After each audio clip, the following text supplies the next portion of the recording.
अस्मद्गुरुभ्यो नमः।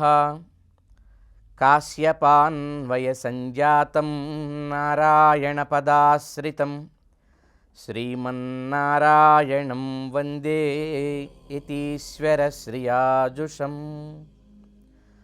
आपदामपहर्तारं दातारं सर्वसम्पदां लोकाभिरामं श्रीरामं भूयो भूयो नमाम्यहम्।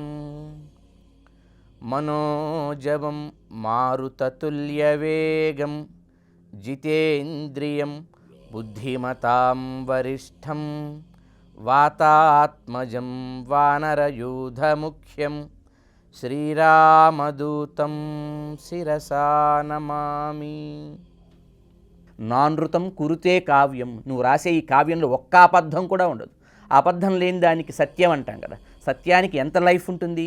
యావస్థాస్యంతి గిరయ సరితస్య మహీతలే తావద్ రామాయణ కథా లోకేషు ప్రచరిష్యతి అంటాడు వాల్మీకి భగవానుడితో బ్రహ్మదేవుడు. అంటే ఈ భూమి మీద నదులు, కొండలు, జలపాతాలు ఎప్పటిదాకా ప్రవహిస్తూ ఉంటాయో అప్పటి వరకు రామకథను రోజు చదివేవాడు, దాని గురించి మాట్లాడేవాడు, దాన్ని అనుకునేవాడు, దాంతో ఏదో రకమైన సంబంధ బాంధవ్యాలను పెట్టుకునేవాడు ఈ భూమి మీద ఉంటూనే ఉంటారు. అంటే రామాయణం శాశ్వతంగా ఉంటుంది. ఆ చంద్ర తారార్కం రామాయణం ఉంటుంది. ఎందుకు? సత్యం అది.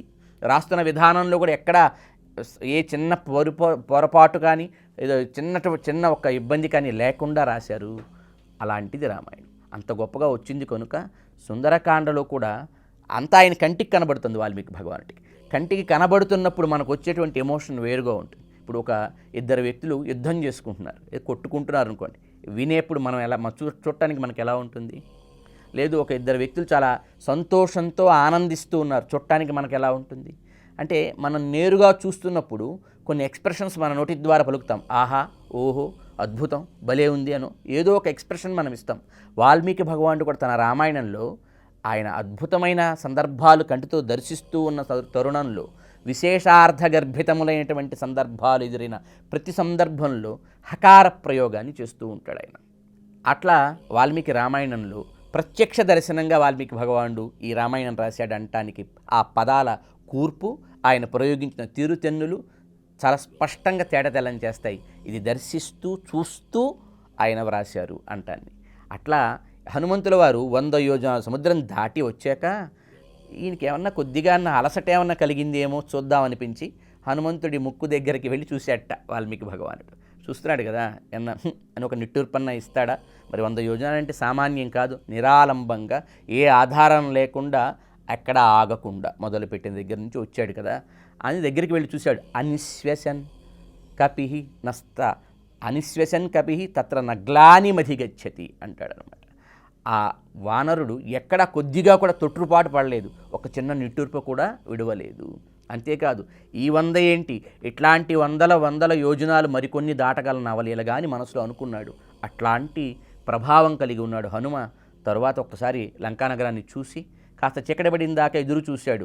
రాక్షసావాహకమై ఉన్నటువంటి లంకానగరంలో, రాక్షసాకులమై ఉండేటువంటి లంకానగరంలో చీకటి పడ్డాక జాగ్రత్తగా ప్రవేశించాలని ఎదురు చూస్తున్నాడు. చీకటి పడింది. భగవద్గీతలో ఒక అద్భుతమైన వేదాంత రహస్యాన్ని కృష్ణుడు చెబుతాడు. యా నిశా సర్వభూతానాం అంటూ. అంటే ప్రపంచంలో ఉండే ప్రాణులన్నిటికీ ఏది చీకటో అది యోగులకి పగలట. ప్రపంచంలో ఉండే ప్రాణులన్నిటికీ ఏది పగలో అది యోగులకు చీకటి. ఏమిటిది అంటే, మనం పగలు చీకటి అంటే ఏమిటి అసలు? రాత్రి పగలు అంటే అర్థం ఏమిటి? పగలంటే అలర్ట్గా ఉండే సమయం, ఇంద్రియాలన్నీ మన యొక్క ఆర్గాన్స్ అన్నీ పర్ఫెక్ట్గా పనిచేస్తూ యాక్టివ్ మోడ్లో ఉండే సమయాన్ని మనం పగలంటాం. మళ్ళీ అవన్నీ కూడా విశ్రాంతి తీసుకుంటూ ఉండే సమయాన్ని నిద్ర అంటాం. ఇంద్రియోపరతి అంటారు నిద్రని. అట్లా రాత్రి సమయం అనేది ఇంద్రియాలు ఏవి పనిచేయవు కదా. మన సహజంగా ఉండే మానవ సమాజంలో సహజంగా ఉండేటువంటి సాధారణ వ్యక్తులందరూ దేంట్లో యాక్టివ్గా ఉంటారు? భౌతిక ప్రపంచ విషయాల్లో యాక్టివ్గా ఉంటారు. కానీ భౌతిక ప్రపంచ విషయాల్లో యాక్టివ్గా ఉండరు యోగులు. అందుకని మనం మేలుకున్నప్పుడు వాళ్ళు నిద్రపోతూ ఉంటారు. మనం ఏ విషయాల్లో నిద్రపోతుంటాం? భగవంతుడు, ఆధ్యాత్మికత, ఆత్మ ఉజ్జీవన, ఇట్లాంటి ఆంతరంగికమైన అతీంద్రియమైన విషయాల పట్ల మనం ఎప్పుడు నిద్రపోతూ ఉంటాం.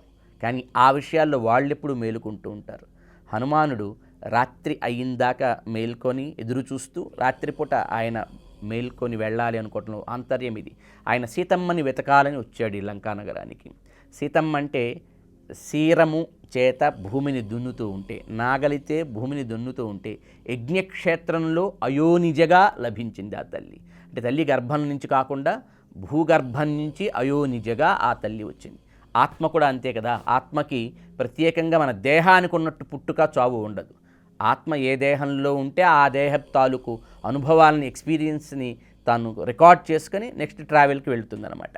కనుక ఈ ఆత్మ అన్వేషణ చేయాలని వచ్చినటువంటి ఈ ఆచార్య పొంగవుడైన హనుమ లౌకిక ప్రపంచపు వాసనలన్నీ నిదురించే సమయంలో తాను మేల్కొని యోగివలే లంకానగరాన్ని వీక్షించడానికి సంసిద్ధుడయ్యాడు.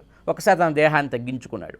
చాలా పర్వతాకృతుడై కదా సముద్ర లంఘనం చేసి ఇక్కడ దాకా వచ్చాడు. ఒకసారి పృషదంశక మాత్ర సన్ బభూవా అద్భుత దర్శన అంటాడు. ఆయన ఆశ్చర్యం వాల్మీకి రామాయణంలో పర్వతం అంత ఎత్తుగా ఉన్నప్పుడు అద్భుతంగానే ఉన్నాడు. చిన్నవాడయ్యాడు, చాలా ఒక చిన్ని చిన్ని రూపానికి వచ్చాడు, అప్పుడు కూడా అద్భుతంగానే ఉన్నాడు. ఆ తేజస్సు, ఆ ప్రకాశం అట్లా ద్విగుణీకృతంగానే ఉంది. అని 2 సందర్భాల్లో ఆ పదప్రయోగం చేస్తాడు. పృషదంశక మాత్ర సన్ బభూవా అద్భుత దర్శన అంటాడు. హనుమాన్ పర్వతాకారో అద్భుత దర్శన అంటాడు. అలా ఉన్నటువంటి హనుమ తన దేహాన్ని తగ్గించుకొని రాక్షసులకు కనపడకుండా లంకానగరంలోకి ప్రవేశించాడు. లంక చూడటానికి భూమి మీదకి దిగినటువంటి దేవలోకంలా, స్వర్గం ఇలా దిగి వచ్చిందా అన్నట్టుంది. ఇంకొద్దిసేపట్లో ఎగిరి పైకి వెళుతుందా, రెక్కలు విప్పిన హంస ఎట్లా ఉంటుందో అలా ఉంది. త్రికూటము అంటారంటే 3 కూటములు, 3 శిఖరముల కలయి కలిగినటువంటి ఒక పర్వతం గగన గర్భంలోకి పొడుచుకొని ఉంటే దాని మీద ఇంకొద్దిసేపట్లో గగనంలోకి ఎగరటానికి సిద్ధమైనటువంటి ఒక ధవళవర్ణ కాంతులను విరజిమ్మేటువంటి రాజహంసవలే లంకానగరం కనబడింది. అందులోకి అడుగు పెట్టాలని సిద్ధమైన హనుమకి ఆ లంక అధిష్టాన దేవత ఎదురుపడింది. లంకిణి అంటారు. ఆవిడ ఎదురుపడి, ఎవర్రా నువ్వు, ఎందుకు ఈ లంకలోకి వస్తున్నావు అని గద్దించింది. అంటే నేను ఒక వానరాన్ని, లంక అందంగా ఉంటే చూద్దామని వచ్చానని చెప్పాడు ఈయన. అంటే లేదు నా అనుమతి లేనిది లంకలోకి ప్రవేశించడం సాధ్యం కాదు అంటూ హనుమ మీద ఒక ముష్టి ఘాతాన్ని చూపించింది. ఒక గుద్దుని హనుమంతుడిని. దాంతో ఆయనకి బాగా కోపం వచ్చి ఆయన కూడా ఒక ముష్టి ఘాతాన్ని లంకిణికి అందించాడు. దాంతో దాని కళ్ళు తిరిగి ఒంట్లో ఉండే సంధి బంధములన్నీ కూడా అటు ఇటు అతలాకుతలమై కదిలిపోయి దానికి స్వస్వరూప జ్ఞానం ఏర్పడి నమస్కరించి, మహానుభావ, ఎప్పుడైతే ఒక వ్యక్తి చేత, ఒక శక్తి చేత నేను ఓటమిని పొందుతానో ఆ రోజు లంకకి ఇక నాశనం కలుగుతుందని బ్రహ్మవరం ఇచ్చాడు. నువ్వు లంకని యథేచ్ఛగా, ఆ సమయం ఇప్పుడు వచ్చిందని నాకు అర్థమవుతోంది, నువ్వు లంకానగరాన్ని యథేచ్ఛగా సంచరించు అంటూ నమస్కరించి తాను ప్రక్కకు తప్పుకుంది. కానీ హనుమంతుడు లంకలోకి ప్రధాన ద్వారం గుండా వెళ్ళలేదు. అద్వారేణ మహాబాహు అంటాడు వాల్మీకి భగవానుడు. అద్వారం గుండా అంటే ద్వారం ఉన్న చోట నుంచి కాకుండా ఆయన వేరే ప్రహరీ నుంచి నేరుగా బయటికి దూకే అలా లోపలికి ప్రవేశించేటప్పుడు కూడా చక్రేధ ఏదో సవ్యం యొక్క పాదం అంటే ఒక ఎడమ పాదాన్ని లోపల పెట్టాడనమాట. శత్రు పతనాన్ని సూచిస్తూ శత్రువుల యొక్క ఇంటిలోకి, శత్రువుల యొక్క నగరంలోకి తాను అడుగు పెడుతున్నాడు కనుక, ధర్మశాస్త్రం విజ్ఞానం కలిగిన వాడు కనుక హనుమ ఎడమ కాలు పెట్టి శత్రు నాశనాన్ని కోరుకుంటూ లంకలోకి వెళ్ళాడు. అద్వారేణ ప్రధాన ద్వారం కూడా కాకుండా ద్వారము లేని చోట నుంచి వెళ్ళాడు. అంటే ఈ ప్రపంచం, ఈ దేహం లంక అనుకుంటే, ఈ లంకలోకి మనమందరం కర్మ వల్ల వస్తాం. కర్మే ద్వారం దీనిలోకి రావాలంటే. కర్మ లేనివాడు ఎవడు ఇక్కడ పుట్టాల్సిన అవసరం లేదు. కానీ కర్మ లేకపోయినా ఈ ప్రపంచంలోకి ఒకరు వస్తారు. కృపతో వస్తాడు, దయతో వస్తాడు. కర్మ బంధంలో చిక్కుకున్న మనల్ని ఉద్ధరించడానికి వస్తాడు ఆయన పరమాత్మ. లోకంలో మనకి తెలిసిన ఆధునిక ప్రపంచంలో మనం చూస్తున్న వింటున్న కవిత్వం వేరు. ఇక్కడ కవికి ఏమనిపిస్తే అతిశయించి పొగుడుతారు. ఆ వ్యక్తిలో గుణం ఉన్నా లేకపోయినా పొగుడుతారు. విశేషంగా చెప్పడం కోసం పొగుడుతారు. వాల్మీకి భగవానుడి రచన, రామాయణ రచన అలాంటిది కాదు. ఏముందో అది, ఎంత ఉందో అది. ఇప్పుడు హనుమంతుడు మండోదరి నిజంగా సీతమ్మ కాదు, భ్రమపడ్డాడు. భ్రమ వల్ల అతడికి ఒక సంతోషం కలిగింది. భ్రమతో సంతోషంతో చేసిన చేష్టలని కోతి చేష్టలనే వర్ణిస్తాడు. అదే చాలా బుద్ధితో, పరాక్రమంతో, చాలా తెలివితో, ప్రాజ్ఞతతో చేసినటువంటి పనులని దానికి తగ్గట్టు వర్ణిస్తాడు. For more videos like this, subscribe Big TV channel.